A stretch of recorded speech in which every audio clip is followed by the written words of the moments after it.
Hello, YouTube. Okay, we're at 148 now. Okay, cool. Hey, YouTube. Back here with another Faeries deck list.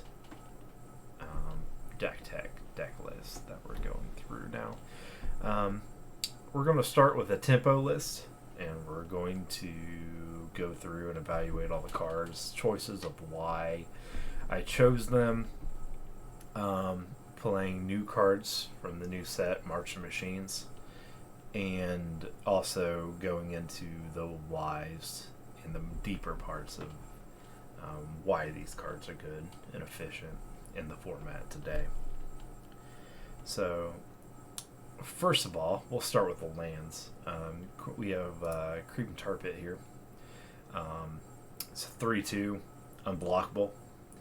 And it's there for when you want to get the damage in. How you want to close out games. You need that little edge, that little piece of damage to get through. Or they have blockers, and you just want to get through. This is our way of doing it. It's going to be consistently. It's consistently good, and yes, it does get removed. Often with Lightning Bolt or some other kill spell that your opponent has, but that's a kill spell that's going onto a land and not the rest of your deck. So it's very good. I put 2 in here because you want to see it often, but not too often. It does come into play tapped, and that's not necessarily a good thing all the time. But if you do play around it quite often, it doesn't even affect your mana base for the most part. So Darkslick Shore is just fast lands to get colors.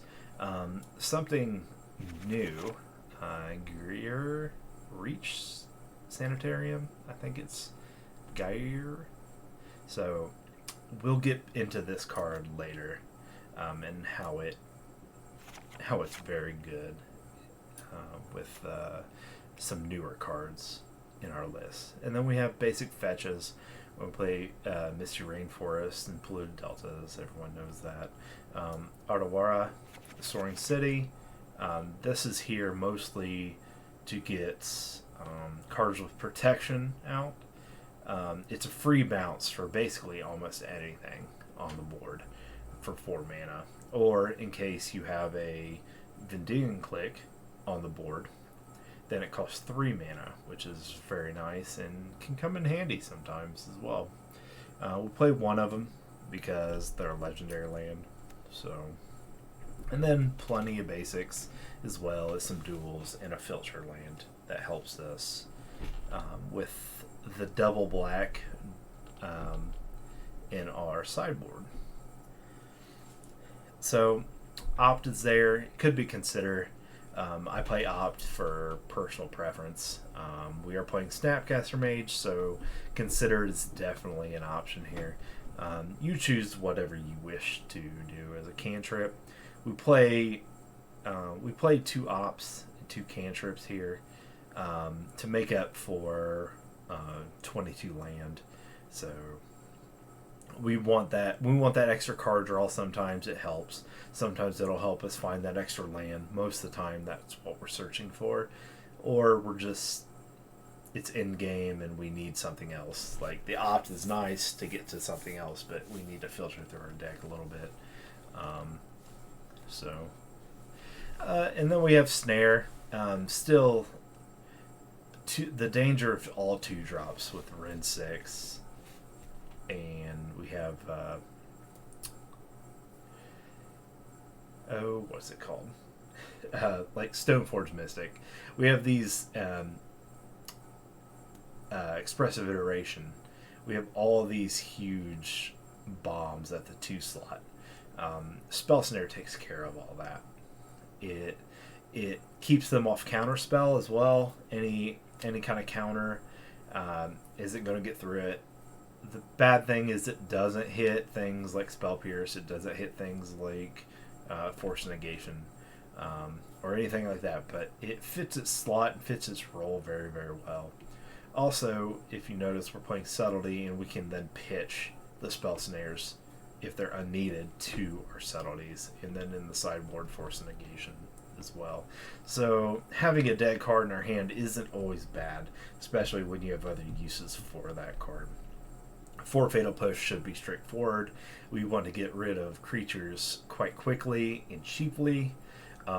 We're able to activate this to take care of 3-4 mana cost creatures with our ability to get rid of Misty Rainforests, or just block with a Faerie token of Bitter Blossom makes.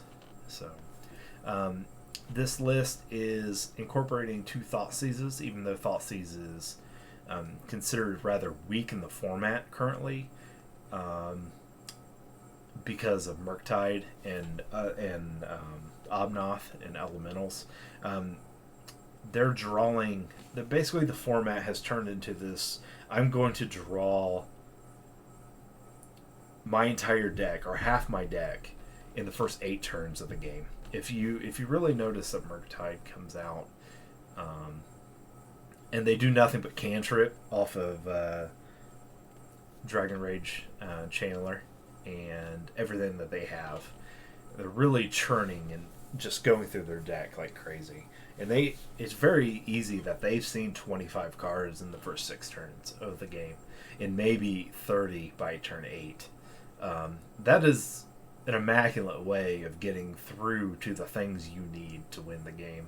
And that's why it's so consistent to play, because it's able to churn out these just absolute card advantage. And then, but what happens is Thoughtseize gets turned off to that, because if they're going through their deck at lightning pace, taking 1 card out of that equation doesn't cut it very much. But in some things, sometimes you do want to see it.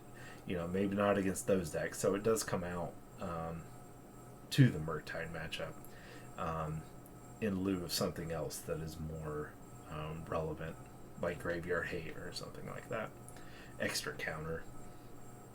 So we don't see Thoughtseize being great, but there are some matchups that aren't top tier that Thoughtseize just destroys. Anything, obviously, it destroys the control mirror. If you ever play blue-white control or anything like that, ripping their hand apart with this. Amulet Titan, if you rip their hand apart, can really slow them down. There's other decks that Thoughtseize is still very good against, and we would like to keep 2 in our list just to keep those decks honest, basically.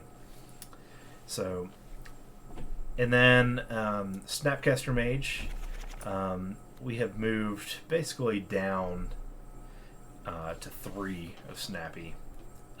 We do this because we have Faerie Mastermind to help us out now too, and we need to make room for Faerie Mastermind as well. Snapcaster is still an integral part of the deck. I believe 3 is the proper number into this deck list, and I see that because we're playing 23 spells, and minus the Bitter Blossom, so about 20 sorcery speed and instant speed spells. So that's a lot of spells. So we have plenty of targets here. Now, obviously, the considers to get those in the graveyard, you might consider over Opt. I choose Opt, but it's a personal preference, whatever you like. Then for Counterspell, we want to be that controlling deck. We want to have this in our hand. This takes care of everything. It answers quite literally everything that we can't take care of everywhere else. It takes care of. So then we have Spellsetter Sprite, which obviously in tandem with Bitter Blossom, and it's overpowering turn after turn and grinding, trying to turn that corner. That's why we're here. A new addition, newer edition, I should say.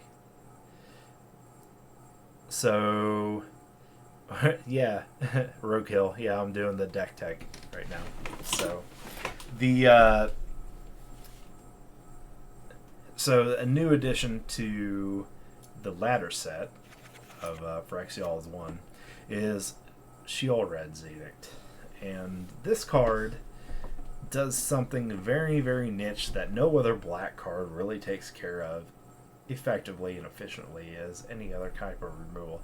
It takes care of creatures and planeswalkers. And because it is very, very good at taking care of planeswalkers, Dimir does not have good removal when it comes to taking care of planeswalkers. This card was a god save, and it was just absolutely amazing that we were able to get it in last set. And it has done nothing but been a workhorse for me and been able to take care of anything from Baby Karn. The turn it comes down, if I miss a spell snare on Ren 6, this can follow that up to immediately get the Ren 6 out, off the board, and into the graveyard, where it belongs, where it should have been counterspelled beginning. And so what that does is it stops them from snowballing with their lands. The problem with Ren 6 is if it stays around, they are guaranteed basically 6 lands in 6 turns. And they will curb out amazingly to do that. They also can keep very bad hands and risky hands to do such things. And so when they do this, when they keep bad hands, we get punished because we're playing a deck that's interactive, very interactive, but we might bounce it. Things like that. Sheolred's Edict destroys it. Just takes it out of the game completely. So we're happy that we can remove it immediately. So next is Drown the Lock. We're putting a lot of cards in the graveyard. We have Thoughtseize, Fatal Push, Spell Snare. We're filling up their graveyard quite quickly. If they're doing fetch lands, which are prevalent in Modern, they're also filling up their own graveyard. This isn't really a hard... it's not a hard card to activate and get it going. It also helps against like Living End, things that have no mana cost. Drown is always going to be a spell that can be put on the stack because they don't need graveyard. They don't need anything in their graveyard for it to be good and take care of a Living End or even a Ancestral Visions or something like that. Next we have Brazen Borrower. This is our catch-all bounce. And also a threat as we go in. So these beaters, they're very, very nice. Anything from Blood Moons to just anything non-land that needs to be bounced can be bounced. It's just super, super nice. Super good utility. The 2 Vendilion clicks are very nice for added hand manipulation. And ever since the Modern Horizons 2, even though the power creep has went higher with Solitude, Ragavan, Ren 6, and all the elementals in general coming in the power level of Modern Horizons 2 that came through, the 3 slot has opened up. Vendilion Click is now playable. And having the body, it sticks around for multiple turns now. And it's just good to have that hand manipulation. It's good against Vial decks. It also plays into Faerie Mastermind quite elegantly, which I'll discuss later. So then we get to Subtlety. Subtlety, sometimes some of these dead cards are here. We can pitch the Subtlety. Spell Snare being the most often pitched card to it. But sometimes Drown, anything's up for grabs when it comes to pitching. But really a Spell Snare in a when it's just sitting in your hand dead, you pitch it to this. So it's a pretty easy choice. The deck construction is definitely pointed towards to pitch the Spell Snare if need be. So anyway, and then we come to the new acquisition here. We have a lot of things going on with Faerie Mastermind. Mr. Yuta did us a wonderful thing, and he brought us this wonderful fairy to our hands. Thank you, Yuta. I appreciate this. This card is great. It's what the deck needed. We needed another body. A 2/1 body is good. Flash Flyer. I'm very surprised this card is not double blue, and it is cheaply costed at 1 blue and 1 colorless. I was really surprised it's not double blue, but it's not. So every deck can play it. And then the ability is whenever an opponent draws the second card each turn, you draw a card. Okay. And then it has an activated ability for 3 and a blue. Each player draws a card. So the idea behind the card, naturally, with just it, is that if they've drawn a card on a turn, you then effectively cast the active ability. They draw another card, you draw a card, so you're help drawing with them. This card is naturally shutting them down on, or not, they don't shut down on drawing cards, that you just keep up with them. So you play this in the early game, it might get roasted immediately by a lightning bolt. But that's not the true power of this card. The true power of this card is later in the game when they're searching for an Omnath to come in, and they play Omnath on their turn, and they draw a card, and you flash this in later in the game, and you draw off their Omnath with them. So, and before these instances of draw of card advantage, Omnath would get out of control, and they would end up drawing over 3 turns 3 or 4 cards off of Omnath, and other cards that would also come through, and they would cantrip themselves out at sorcerer speed. This negates part of that by allowing you to stay in the game with them. This gets me to my next point of the Greer Reach Sanitarium, is that for 2 and tap this land, each player draws a card and then discards a card. So if it's your opponent's turn, they draw a card, and at the end of that turn, or whenever you want, you can have them draw another card, you draw a card off of it, and then they have to discard a card, and you discard a card.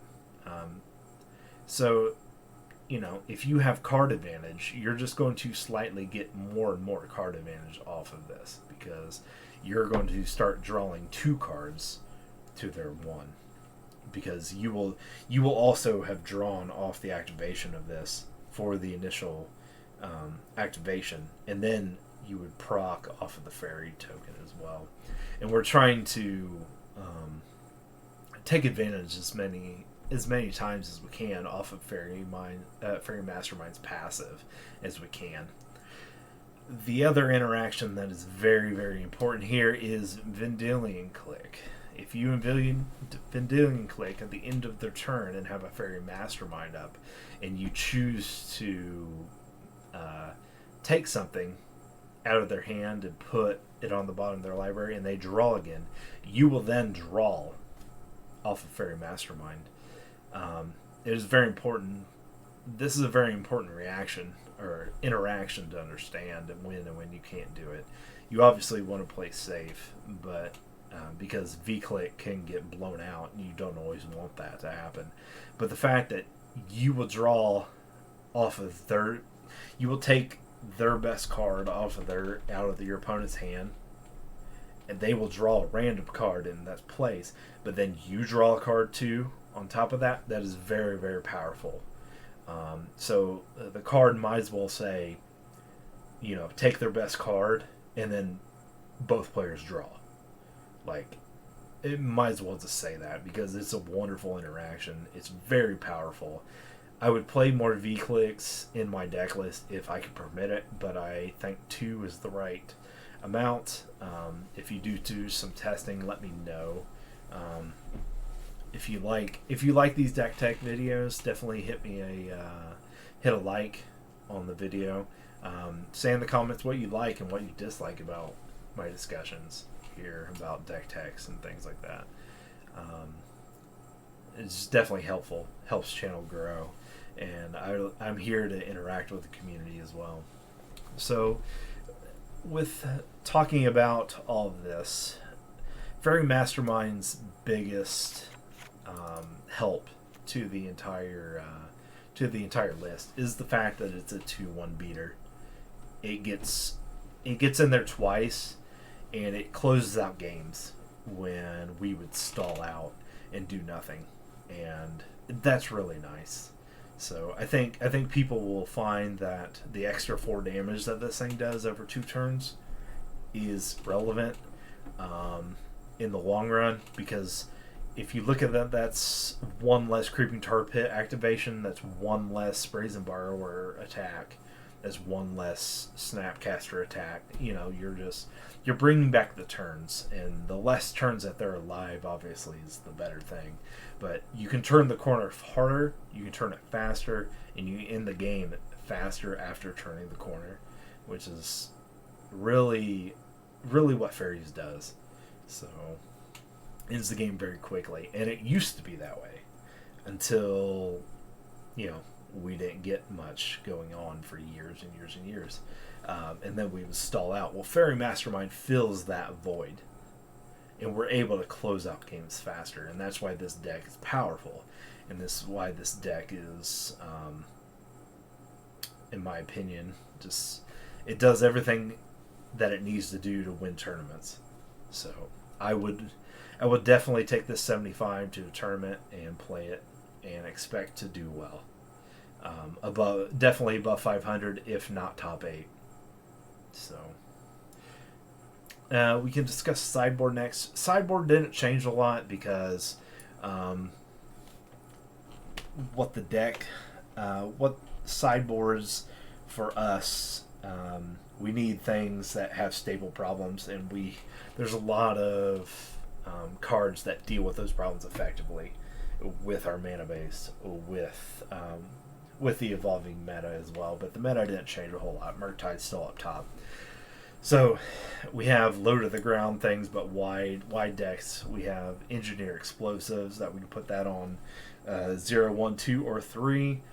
Most notably, it can take care of Blood Moons. Can take care of Magnus of the Moon. Can take care of any 1-drops. If they're Rhinos, comes to mind. You know, Rhinos, put this on 0. They can never go off. You're constantly taking all the steam out of their deck. They really don't like this card at all. So also expect Force of Vicars to come out of them, out of their decks, to take care of cards like this. Dolthy Voidwalker, any kind of graveyard situation that you come across. It also gives you the ability to do things against like Living End in response to a Living End, to re-Living End, and to reset the board state back to what it was. That's probably one of the biggest interactions with it that people underestimate with the card.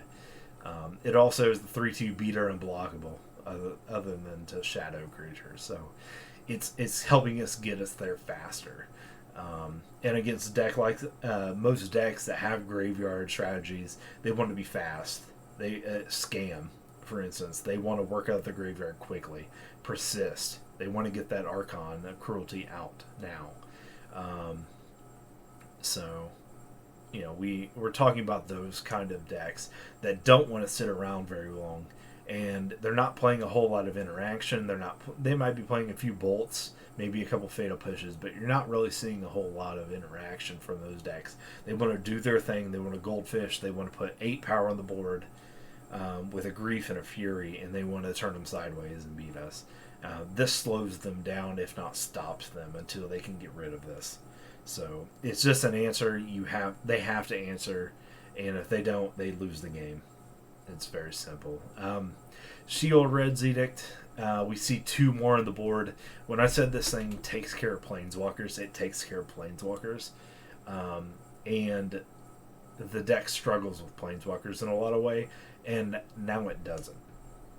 This is the big thing. This is the big. It's a big heavy hitter when it comes to this deck.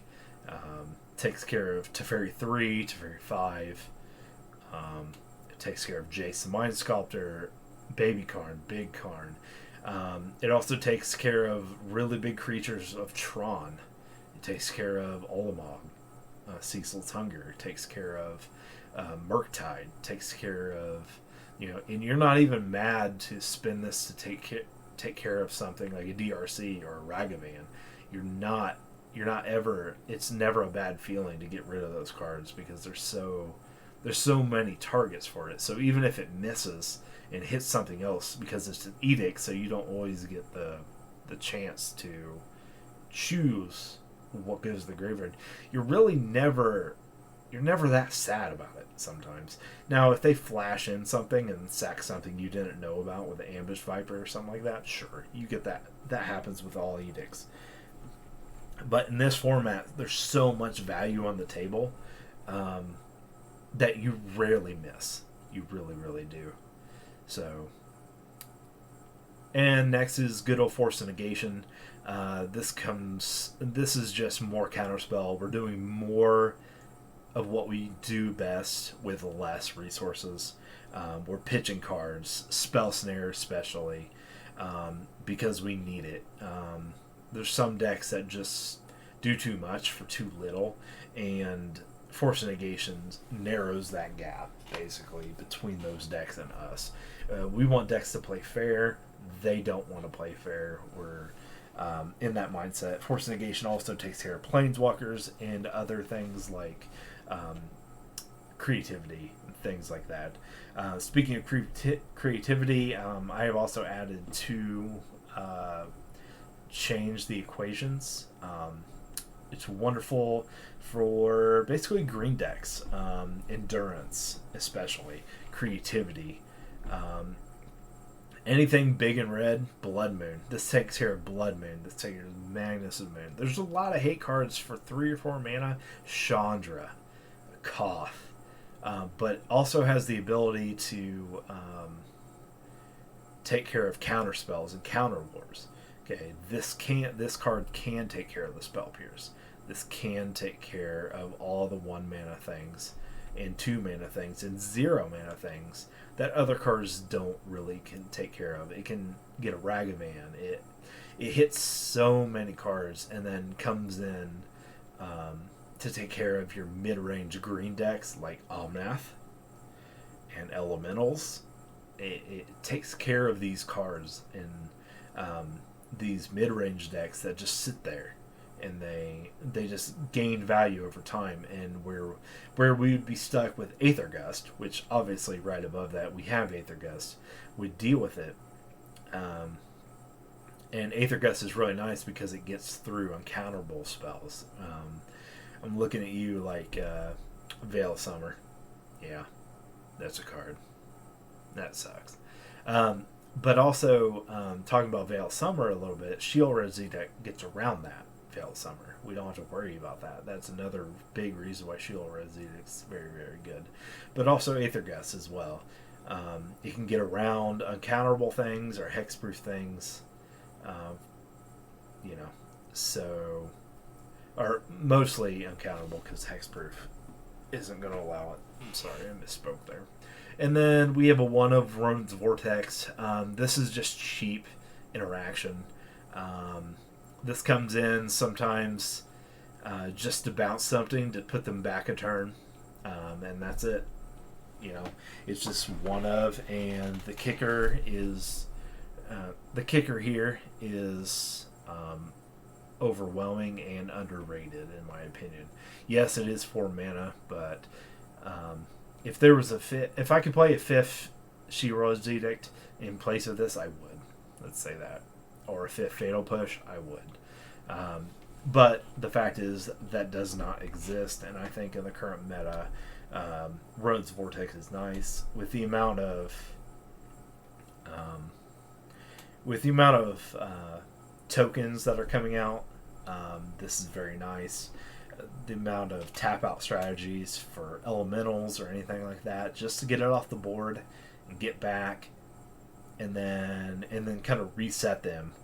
It really hurts that one turn, you know, because if they have to recast something for 5 mana, like a Solitude or a Fury even, but the Fury already hit everything, so it has to hit again. You know, we're not too sad to set them back a turn. So, yeah, amongst other things. Well, anyway, but that is the deck, the iteration that I'm running henceforth right now. This is this is what I'm taking to Minneapolis to play in MagicCon as well. So, yeah, I'll be running around with this 75. So I believe in it, and it's done me well, and you know, I'll show videos to prove that. So, anyway, definitely let me know how you like these deck techs, if you'd like me to go into more detail or less detail. I'm always available. Definitely hit me up, YouTube. So, have a good one. Thank you.